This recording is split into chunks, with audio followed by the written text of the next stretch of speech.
이번에는요, 재산세 얘기 좀 해보겠습니다. 재산세 얘기 좀. 이재명 후보가 부동산 세제와 관련돼서 지금 계속 뭔가 공약성 얘기, 주장들을 좀 계속 하고 있죠. 그리고 당에서는 그걸 뒷받침을 해주겠다 이런 입장이에요. 그 내용입니다. 먼저 보겠습니다. 공시가격제도 전면 재검토, 이재명 또 정부 정책 뒤집기다. 이 기사는 조금 쓴소리를 하는 기사네요. 세부담이 급격히 늘고 복지 지원 탈락도, 시세 현실화 속도 조절해야. 그러니까 이게 공시가격이 빠르게, 지금 정부는 빠르게 올리는다는 방향을 정했잖아요. 그리고 가고 있거든요. 근데 이게 너무 빠르게 오르니까 재산세 부담 너무 크고, 그리고 이거 공시가에 따라서 건보료 등등등 다 부담이다. 이거 어렵다. 이렇게 보는 거예요. 그래서 속도 조절 얘기를 하는 거죠. 오늘 당정 협의가 진행 중입니다. 지금요. 8시부터 9시까지거든요. 오늘 당정 협의하고 있어요. 이와 관련돼서. 근데 전문가들은요. 이렇게 된다면 부동산 정책 신뢰 훼손 아니냐. 이런 우려를 또 내놓고 있는 상황입니다. 자, 이 사안과 관해서요. 이재명 후보의 이야기부터 좀 들어보겠습니다.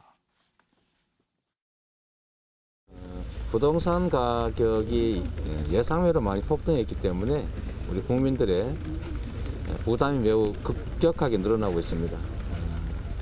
좀 조정할 필요가 있다는 생각이 들고 정부에 협조 요청을 하고 있는 상태인데 충분히 반영할 만할 것이다 이렇게 생각합니다.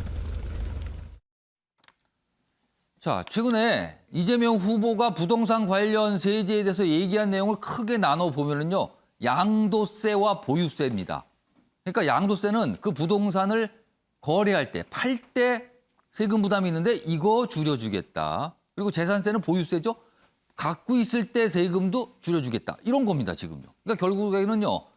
부동산과 관련된 거의 모든 세금 부담을 좀 줄여주겠습니다. 이런 입장을 내고 있는 거예요. 그런 가운데 다음 기사가 있습니다. 보시죠.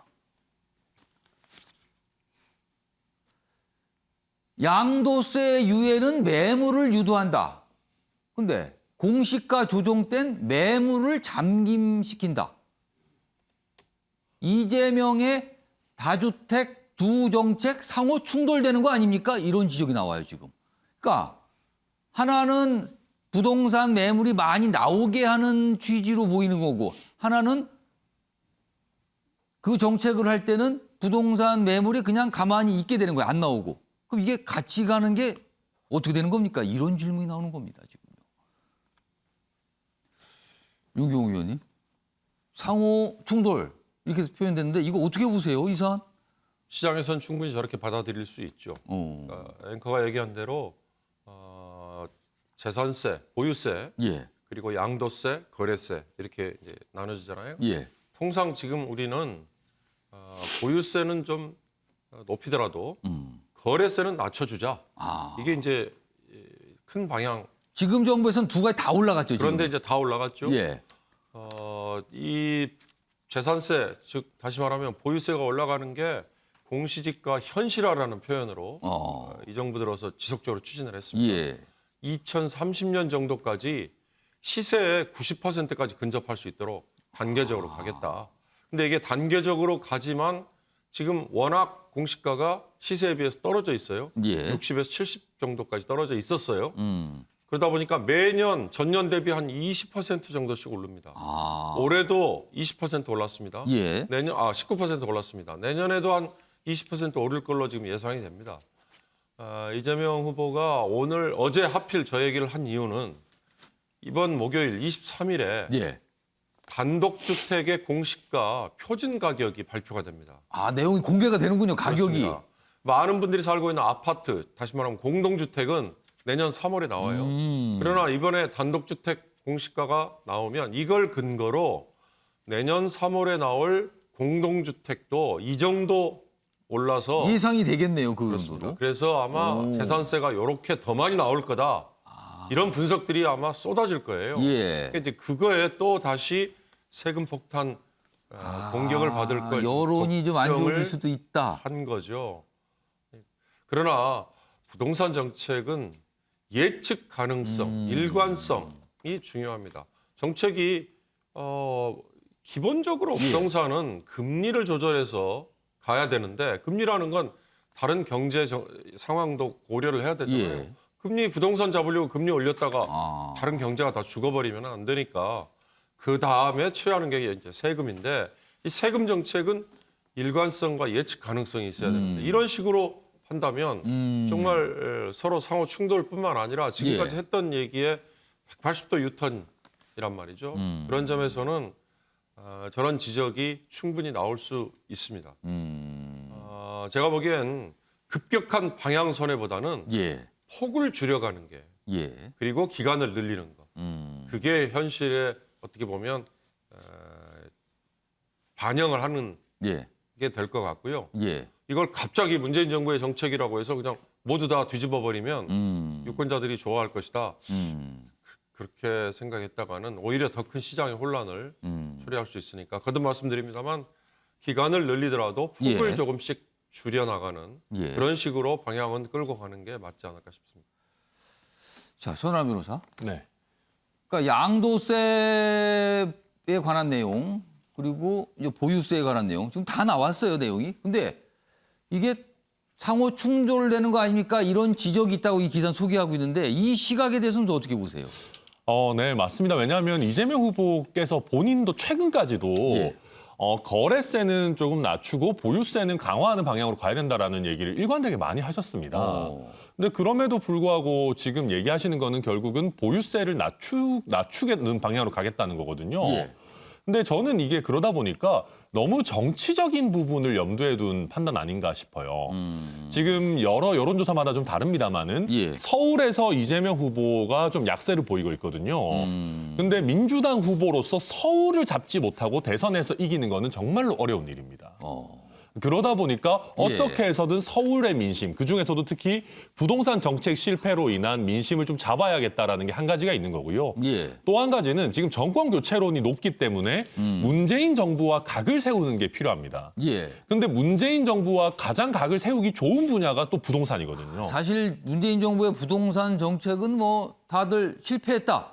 뭐 맞습니다. 근거니 얘기하고 있죠, 지금. 그러니까 문재인 대통령 스스로도 여러 차례 사과를 하실 정도로 이제 그러다 보니까 덜 부담가게 각을 세울 수 있단 말이에요. 아, 부동산 정책에 대해 선정 부동산 정책에서 다른 방향에 가거나 비판하는 건 큰 부담이 안 된다. 그렇죠. 그러다 보니까 이런 카드를 계속 쓰려고 하시는 건데 문제는 이재명 후보께서 기존에는 뭐 뭐였죠? 국토보유세. 국토보유세 예. 이런 것들 얘기하시고 억강부약 얘기하시고 뭐 불로소득을 원천 차단하겠다 이런 얘기를 여러 번 계속 해 오셨는데 예. 갑자기 이런 식으로 180도 선회를 하시게 되면 저도 뭐 아까 우리 논설위원께서도 말씀하셨지만 유권자분들께서 이걸 과연 믿을 수 있겠느냐. 그래서 윤희숙 의원도 국민의힘에서 아니 이런 식으로 모순되는 정책을 발표하면 이걸 어떤 국민이 신뢰할 수 있겠느냐. 이렇게 공격을 하고 있는 그런 상황입니다. 뭐 민주당 선대위나 뭐 이재명 후보 측에서는 그렇게 얘기할 수도 있어요. 아니 뭐 피치 못하게 다주택자가 되신 분들 이런 분들 좀 어려운 사정을 감안해서 하는 거지 뭐 이렇게 뭐 줄준다고 비판할 겁니까? 이렇게 나올 수도 있지만 일단 시장에서는요. 뭔가 이게 같이 가기 어려운 거 아닙니까? 뭐 이런 지적이 있습니다. 그리고 이 기사가 그런 내용을 좀 담고 있습니다. 자, 지금까지 뭐 여야 거대 정당의 후보들 얘기해봤는데요. 많은 분들 그리고 어떤 분들 저한테 이런 말씀도 하신 분들이 있어요. 아니 왜 방송에서는 군소 후보 또 군소 후보라 그러면 또 이게 어감이 안 좋다고 해서 제3지대 후보라 그러죠. 요즘엔 왜 그런 후보들은 잘 안 다루세요? 뭐 이런 지적도 있습니다. 오늘 기사가 좀 있습니다. 뭐 꼭 그런 걸 의식한 건 아니고요. 오늘 기사가 좀 되는 내용이 좀 있습니다. 먼저 보겠습니다. 이재명, 윤석열 가족 리스크 겨냥한 제3지대 후보들. 도덕성은 우리가 우위다. 틈새 공략을 하고 있다. 틈새 공략이니까 지금까지는 뭔가 이렇게 파고들 여지가 쉽지 않았다는 거죠. 근데 뭔가 틈이 나타났다는 겁니다, 지금. 그게 바로 가족 리스크라는 거죠. 안철수 후보 자격 등 검증하자. 무슨 검증위원회 꾸리자. 뭐 이런 주장했죠. 그리고 뭐 다른 목소리 냈고요. 그리고 김동연 어제 새로운 물결 당대표 수신제가 없이 치국론하면 안 됩니다. 이렇게 얘기했고요. 또 심상정 정의당 대선 후보 역시 목소리를 냈거든요. 자, 그럼요. 3명의 후보들의 이야기 연속해서 들어보겠습니다. 후보 개인과 가족 문제가 대선의 한복판을 차지하고 누가 더 못났나, 누가 더 최악인가를 다투고 있습니다.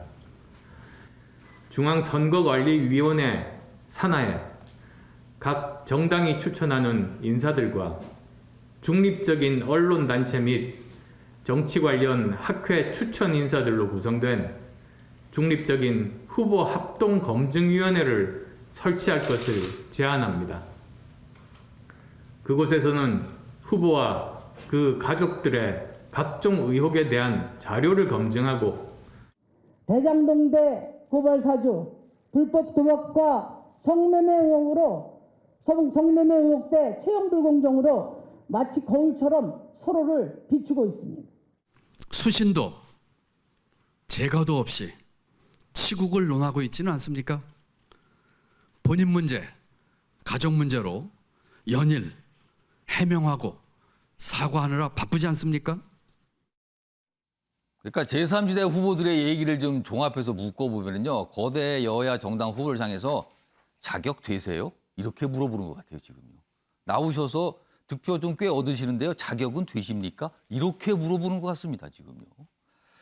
자, 아무튼 뭔가 틈새를 파고들면서 목소리를 내고 있다. 이런 내용입니다. 기사도 그렇고 영상도 그렇습니다.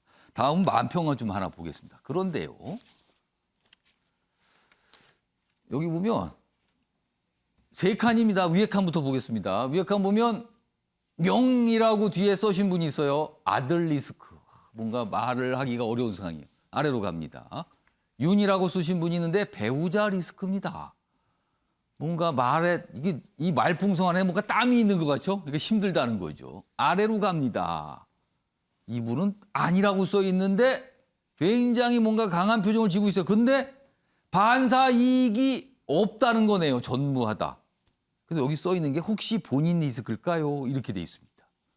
그러니까 거대 여야 정당 후보들이 지금 굉장히 리스크의 리스크를 겪고 있죠. 안 좋아요, 분위기가. 그러면은 통상 생각할 때 다른 제3의 후보가 반사 이익을 거둘 수 있는 거잖아요. 왜냐하면 상대적으로 좋아 보이니까요. 근데 안 그렇다는 거예요, 지금요. 이 얘기 좀 해봐야겠습니다. 최영철 편집이요. 네. 안철수 후보에 좀 집중을 해서 왜 안 뜹니까? 반사 효과 없는 것 같아요. 아유, 저 어제 잠깐 만나서 인사했는데 아주 기분 좋던데요. 아, 그래요? 예, 만면에 웃음을 띠고 열심히 해보겠다고. 아직 지지율 조사가 다 안 돼서 그런가요? 뭐 어쨌든 뭐 열심히 해보겠다고 하는데 예. 결국에는 틈새가 보인다고 안 후보는 생각을 하는 것 같습니다. 뭐 윤석열 후보의 여러 가지 부인 리스크, 뭐 본부장 리스크라고 합니다. 뭐 본인 부인, 뭐 장모, 예. 뭐 3종 세트가 있으니까 언젠가 나한테 기회가 한번 찾아올 것이다. 이렇게 생각하는 것 같고 그 모델은 아무래도 2002년 정몽준 모델이 아닌가. 결국 당시에도 한때 노무현 후보가 그해 2002년 6월 지방선거에서 민주당이 대패를 하면서 이 후보 바꿔야 된다는 얘기가 민주당에서 굉장히 크게 일어났었거든요. 예. 그러면서 정몽준 후보와의 단일화 협상을 통해서 대선 후보로서 안착을 했고 그리고 뭐 대권까지 거머쥐었는데 결국에는 지금 코로나 상황이란 것을 또 안철수 후보가 노리는 것이죠. 예. 나 의사인데 의사라서 지금 이 코로나 오미크론이 급속하게 확산되면서 지금 올겨울 계속 오미크론 변이로 계속 가면서 예. 위기 해결사 의사 나 상품 괜찮지 않아?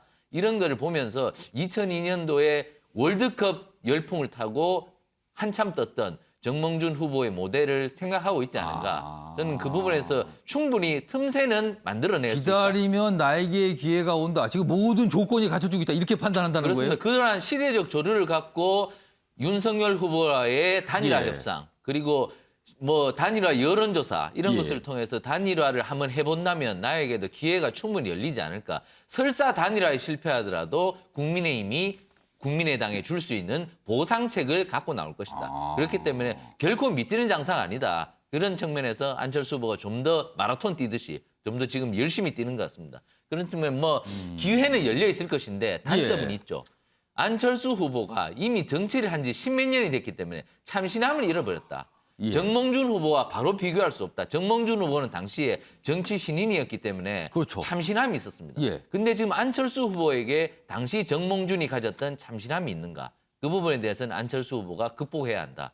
그것을 극복하지 못한다면 결국에는 흘러간 정치인으로서 그냥 끝내버린 것이 아닌가. 안철수 후보가 지금 참신함을 잃어버렸을 때 예. 다른 무언가로 국민들에게 어필을 해야 되는데 예. 다른 무언가가 지금으로서는 좀 부족한 것이 아닌가. 지금 남은 기간이 있으니까 뭐 능력 있는 후보이기 때문에 어떻게 극복해 나갈지는 국민들이 한번 지켜보시면 될 것 같습니다. 그러니까 지금 최영철 편집위원은 유리한 점과 불리한 점 다 얘기했는데 그 결과적으로 어떻게 결론이 날 걸로 전망하세요? 저는 이 양당 체제가 지금 굉장히 이 경로를 굳건히 형성해 왔기 때문에 우리 한국 정치에서 제3지대가 양당 체제를 으깨버리고 그 틈을 주류로 차지할 가능성은 매우 적다. 특히 우리나라는 분단 국가이기 때문에 예. 제3지대가 들어와서 다당제 체제로 가기에는 여러 가지 어려운 측면이 있다. 국민의 정서가 아직도 그러한 새로운 정치를 받아줄 자세가 되어 있기 때문에 어렵기 때문에 예. 저는 이 양당 체제를 참지대가 깨고 들어와서 새로운 문을 열기에는 아직도 좀 시기상조가 아닌가. 그렇기 때문에 안 후보가 물론 열심히 하고 예. 개인적 능력도 출중하신다마는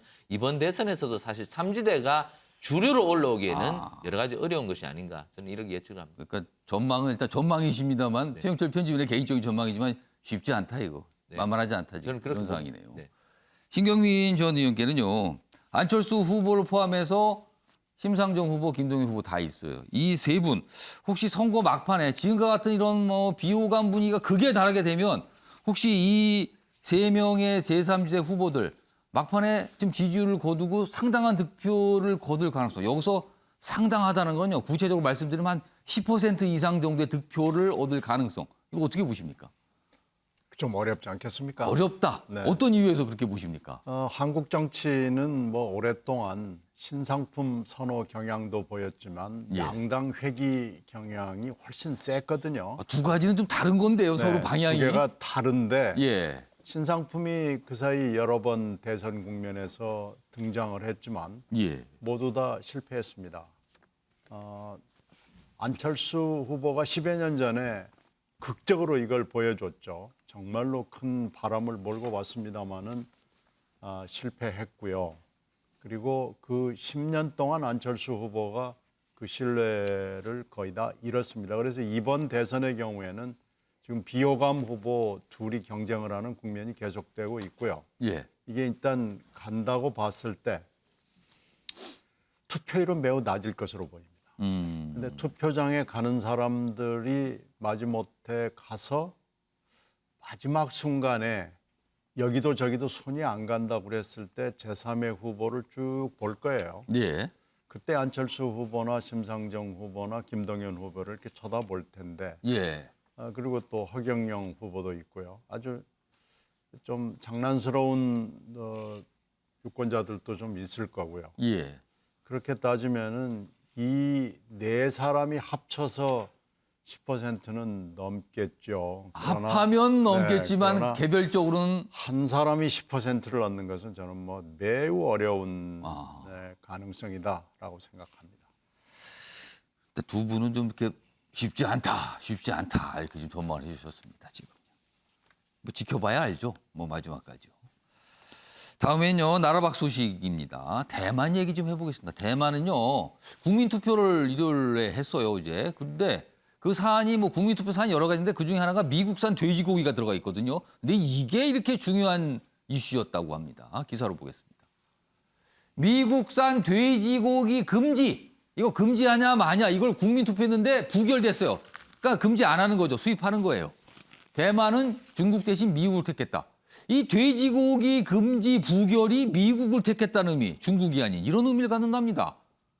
차잉잉원 정부 예상 밖의 승리. 야당인 국민당이 강하게 이걸 요구했는데 민진당이 이긴 거예요 지금요. 집권 여당이. 이게 무슨 소린가? 유효 의원님 이거 설명 좀 해주세요. 이 돼지고기가 왜 이슈가 된 겁니까? 예, 우선 크게 보면 집권당인 차잉원의 민진당은 예. 친미, 친미. 그다음에 제1야당인 국민당은 친중. 여야가 딱 갈려 있군요. 노선이 갈라져 있습니다. 예. 이번에 저 국민투표 안건 4개는 야당이 제기한 겁니다. 그중에 대표적인 게 미국산 돼지고기 금지하자, 수입을 금지하자. 그 지금까지는 수입을 하고 있었다는 뜻이 되네요. 작년 12월부터 했으니까 1년 됐습니다. 근데 대만이 왜 미국산 돼지고기를 수입하려고 결정을 했느냐? 미국과 대만 간에는 아직 FTA 체결이 안 돼 있어요. 이 두 나라의 FTA 체결을 하기 위해서 농산물이 특히 문제가 되거든요. 농산물 중에 일부 가장 첨예한 분야를 예. 먼저 해결을 하기 위해서 작년에 행정명령으로 먼저 시작을 했어요. 근데 문제가 뭐냐면 예. 미국산 돼지고기에는 락토파민이라는 이게 뭐냐면 돼지를 도살하기 전에 예. 성장 촉진제를 돼지한테 먹여요.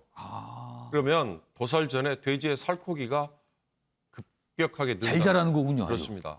근데 이 문제는 이 락토파민이 인체에 유해하다. 근데 미국은 FDA를 비롯해서 예. 낙농업자들이 이게 유해하지 않다. 문제 없다라는 주장을 입장이군요. 합니다. 어. 이 미국의 손을 들어주고 미국산 쇠고기를 수입하는 나라가 세계 한 20개국 됩니다. 예. 중요한 건 우리나라도 거기에 포함됩니다. 아, 우리나라도 그 고기를 수입하고 있는 거군요. 그렇습니다. 그러나 EU나 중국 그리고 나머지 160개국 정도는 락토파민이라는 게 유해하다. 아. 그래서 이거 쓴 돼지고기는 수입하면 안 된다. 먹으면 안 된다. 이런 입장이에요. 그럼 대만은 무슨 입장인 거예요? 대만은 그 전까지는 유해하다고 했다가 작년 12월에 락토파민이 들어간 돼지고기라도 미국산 돼지고기 그냥 괜찮다라고 수입을 시작했어요. 정부가 결정을 한 거네요, 그렇게. 그렇습니다. 아. 그거에 대해서 야당이 문제가 있다고 했는데 이게 먹히는 줄 알았는데 예. 안 먹힌 이유는 시진핑이 2049년 중화인민공화국 지금의 중국 정부 수립 100주년까지 예.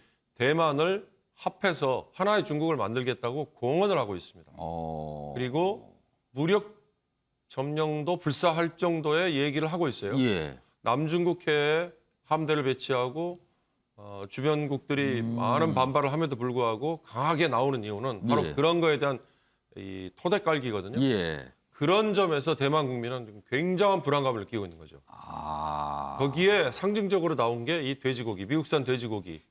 이겁니다. 그러면 이걸 삼으로써 미국과 가까워질 수 있다 이렇게 되는 거네요. 그렇습니다. 아. 지금의 차잉원 행정부 그리고 예. 대만 국민의 물론 차이는 2%밖에 차이가 나지 않았어요. 예. 찬성과 반대가. 예. 그러나 생활과 직결된 이런 사안이 결국은 친미로 가느냐 친중으로 가느냐 이거를 결정하는 계기가 됐으니까요. 앞으로 이런 식의 충돌이 굉장히 많을 것 같아요. 결국 친중으로 가느냐 친미로 가느냐는 국민의 선택이 어디로 가는지 두고 봐야겠죠. 돼지고기가 단순한 돼지고기가 아니었군요. 중국 음식에 돼지고기 참 많이 들어가잖아요. 소비가 많은데 이 미국산 돼지고기를 계속 수입하기로 했다. 그러니까 국민투표로 금지가 부결된 거죠. 그러면서 미국 쪽으로 기울었다는 의미가 될 겁니다. 이 국민투표 부결이 나오자 중국 당국이 또 강하게 비판했어요. 관영 매체를 통해서. 불만을 갖게 된 거죠. 미국, 중국, 그리고 대만. 뭐 이런 관계입니다, 지금. 자, 다음은 물가 얘기 좀 해보겠습니다. 점심값 요즘에 10,000원짜리 들고 나가면 뭐 물론 있습니다. 근데 쉽지 않다는 거죠. 10,000원 점심 기사부터 좀 보겠습니다. 10,000원으로 점심에 가기도 빠듯하네. 점심 한 끼 10,000원 시대 열렸다. 국밥 9,000원, 비빔밥 9,150원도 있네요. 150원이 더 붙어 있는. 칼국수 7,600원. 칼국수 보통 8,000원, 9,000원짜리도 많습니다, 지금. 10,000원 가져가면 그냥 한 끼 먹는다. 넘어가는 것도 물론 많이 있고요. 좀 이렇다는 거죠. 물가 많이 올랐다는 겁니다, 재료값이요. 다음 기사 보겠습니다. 추억의 길거리 간식, 그만턴 붕어빵, 호떡 요즘에 잘 안 보이더라. 어디 갔나? 왜 그런가 하면 첫째로는요. 팥, 식용유, 가스 등 다 올랐다는 거죠. 재료값, 밀가루도 오르고. 그리고 거리두기 상황으로 사람 자체가 오가는 사람이 줄었다는 것도 있고요. 그러니까 매출이 반토막, 그리고 문 닫는 시간도 당긴다. 그리고 폐업하고 남은 곳은 가격 올리고. 뭐 이런다는 겁니다. 붕어빵, 굉장히 쉽게 먹을 수 있는 간식인데 안 보인다는 거죠. 선남 변호사. 네. 피부로 느끼십니까? 요즘에 10,000원 갖고 점심 먹기 만만치 않다는 거. 저도 정말 많이 놀라는 게요. 제가 서울 순천 왔다 갔다 하느라고 패스트푸드 같은 거를 먹을 때가 많은데 예. 요새는 패스트푸드 햄버거도 10,000원 가까이 하는 경우들이 많아요. 세트로 시켜서 뭐 드시면 그런가요? 아니 뭐 제가 막 아주 좋은 세트를 시키지 않더라도 예전 같으면 뭐 한 3,000원, 4,000원 했던 것 같은 것들이 지금 10,000원 가까이 하는 것들도 많고요. 저 뭐 앵커께서 이 말씀하셨지만 소위 서민적인 간단한 식사라고 예전에 우리가 했던 국밥이라든지 칼국수라든지 이런 부분들도 요즘은 뭐 9,000원, 10,000원 안 하는 가까이 거를 돼요? 예, 찾아보기가 굉장히 어렵습니다. 예. 10,000원을 넘어가도 별로 이상하게 느껴지지도 않고요. 물가 오르고 있죠. 그다음에 이자 부담 늘어나고 있어요, 지금요. 그러면 어떻게 되는 겁니까? 빚져서 내야 되는 부담도 늘어나고요. 생활하려면 내야 되는 부담도 다 오르고 있는 거예요. 그럼 굉장히 어렵다는 얘기가 자꾸만 나옵니다, 지금요. 자, 다음은요. 뭐 코로나 얘기 간단히 소개만 좀 드리겠습니다. 이런 기사가 있군요. 오미크론 부스터샷도 뚫렸다. 4명 돌파 가면 더 걱정스러운 거죠. 다음 기사 보겠습니다. 자, 확진 임신부 구급차서 출산. 16개 병원 돌았는데 병상 못 구해서 이렇게 됐다고 합니다. 안타까운 현실입니다.